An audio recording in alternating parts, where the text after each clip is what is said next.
Friends అందరికీ good afternoon. ఎలా ఉన్నారు? బాగున్నారా ఫ్రెండ్స్? నేనైతే ఈ రూమ్ అంతా క్లీన్ చేయించాను. పైన రెంట్కి ఇచ్చింటివి ముందుకు.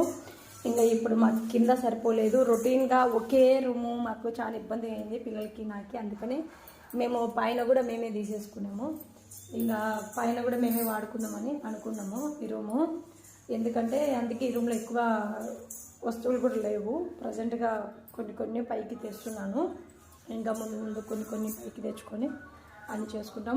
చిన్న రూము కింద ఈడొక రూము, అట్లా చిన్న రూమ్స్ కాబట్టి వాడుకోవడానికి ఇబ్బంది అవుతుందని ఇప్పుడు ఇంకా 2 రూమ్లు అయితే మాకు సరిపోతుందని అనేసి మొత్తం తెచ్చుకున్నాము. ఆ రూము ఈ రూము మేమే వాడేసుకున్నాము. ఫ్రెండ్స్, మీకు నచ్చినట్లయితే కామెంట్ బాక్స్లో కామెంట్ చేయండి. జైని సపోర్ట్ చేయండి. ఈ మధ్య జయ వీడియోలు సరిగ్గా చేయడం లేదు, కానీ మీరు మాత్రం చాలానే ఫాలో చేస్తున్నారు. ఇన్స్టాలో కూడా ఫాలో చేయండి. ఇన్స్టాలో JYNVA38, యూట్యూబ్